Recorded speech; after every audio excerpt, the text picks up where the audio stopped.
there's going to be some major opinions about this video. But today, we're going to address the battle of vintage versus new synths. Are the vintage synths worth the money? Are the modern synths better? Now, I've played just about every vintage and new synth on the market, and today we are going to deep dive into this controversial subject.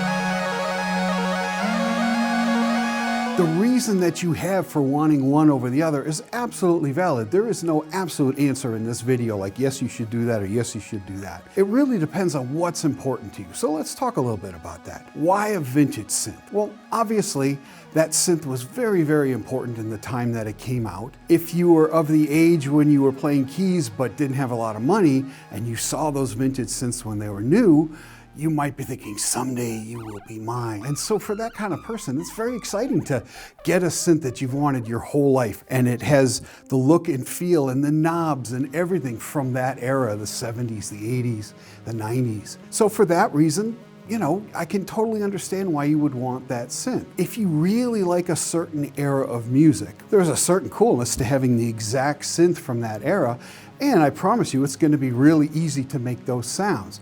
That's kind of one of the things that's really nice about a vintage synth. The knobs are all laid out, they're spread out well, they're labeled well, and quite often one knob does one function. You don't have 18 things that the knob does by holding shift and then this other shift and then you read the screen and do that. None of that. You turn the knob, it does the thing, and there is a beauty to that. There are modern synths that are going back to that, having a knob per function, so it's kind of taking away a little bit of that. Again, it really depends on what gets you excited about synthesis and music. If one of the things is having your other musician friends come over and go, wow, I can't believe you got a 1978 fill in the blank, you know, then that's a perfectly valid reason to get a vintage synth. Now, to argue the other way, why would you want a modern synth? Well, it has all the modern features. You've got your MIDI, you've got USB, you have the ability to update operating systems, you have the ability to store sounds, all kinds of different reasons of connectivity. The way that you transmit audio and MIDI and data obviously is not there on the old synth. So like I already said, you can update the operating system. If there are any bugs, they can be fixed.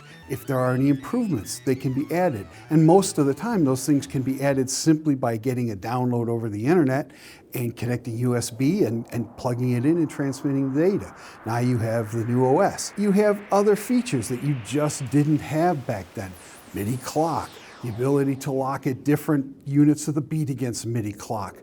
Sometimes the modern versions have built-in effects that simply didn't exist back in those days. A modern synth is definitely going to have more features that are useful if you care about the sounds and getting to them quickly and using them in modern applications, then you're going to go that way. Now let's talk about some of the negative things. First of all, a vintage synth is made with vintage parts, and that means vintage resistors, capacitors, transistors, and on old circuit boards. And each of these things have different ways of going wrong. The capacitors can dry out, for example, and that's a very expensive thing if you have to replace all the capacitors in a synthesizer. Another one is there's certain synthesizers where the circuit board actually starts weeping a liquid that messes up the board, and you have to have someone remove all the parts, scrub the boards down, then resolder all the parts and reassemble the synthesizer.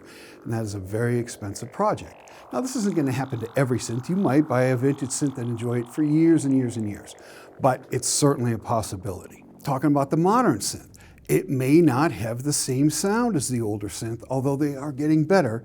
But in the olden days, when you had, say, an 8-voice synthesizer that had 16 oscillators that were all analog, they would all be slightly out of tune and they would drift a little bit. And even the 8 filters would be slightly off in terms of the cutoff frequency, so that every time you hit a chord, it sounded a little different, and that's kind of a neat sound. And as we went to digital, all of a sudden it didn't do that anymore. But we've gotten really good at using modern technology to simulate older oscillators and filters that are not perfectly in tune.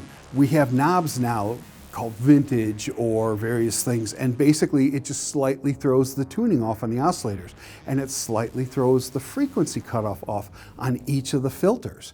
And so that, again, like the old synths, every time you hit a chord, it sounds different. Now, another thing about modern synthesizers is it might not have the same bottom end as the synth that you remember. But I gotta tell you something, adding bottom end, especially when we're talking about slight differences of bottom end or top end or mid punch or whatever it is that makes that older synth different, we have such excellent EQs nowadays that come in both mono and stereo and are very precise and don't ruin the sound, that it's very easy to bump the bottom end up a 3 dB or bump the top end up a couple dB or punch through the middle a little bit more. You can basically shape any synth to be a little bit more like the actual vintage synth in terms of its frequency response. The other thing I talked about was effects. A lot of the new synths come with effects, and you might say, yeah, but I just add an outboard effect to it. But there is a beauty to being able to store the patches with the actual effects that are set perfectly to go with that patch. So that's kind of a nice feature. Now, I've talked about some of the musical reasons and some of the emotional reasons why you would want an older synth, a vintage synth. But here's one more. There are some people who buy vintage synths as an investment. And will they go up in money? Yes, if they keep working. But if they stop working, then you've got a lot more money to invest, which still may pay off, but just know that you're gonna have to invest more to get this thing up and running good enough to sell it. And is a modern synth an investment? Probably not. I mean, eventually there's gonna be some synths that are out now that 40 years from now, people are gonna say, oh, that synth was great. I can't believe you had an original of that. But most of the time, with the numbers of synths we're making, I wouldn't buy a modern synth as an investment. I would buy a modern synth to use it. You know that when you sell it, you're gonna sell it for less than you paid for it. I mean, that's just the way it's gonna go. A vintage synth might go up. It might go up a lot, but you'd better keep it working. All of these things are just ideas to throw into your mind, and you really have to just sit and say, what's most important to me? Is it the fact that I have this beautiful machine that was actually created in the 70s and maybe played on by some famous people, and it's the genuine thing, and when I turn knobs, it makes the sounds just like bands had back then. But something to remember, if you're comparing a video or an album of an old vintage synth, don't forget that an engineer processed that synthesizer a lot with effects, with compression, with reverb, with delay, with other things, and maybe even overdubbing. It might be 3 times that same synth playing the same thing. And there wasn't MIDI back then, so it was slight differences in how they played it 3 times.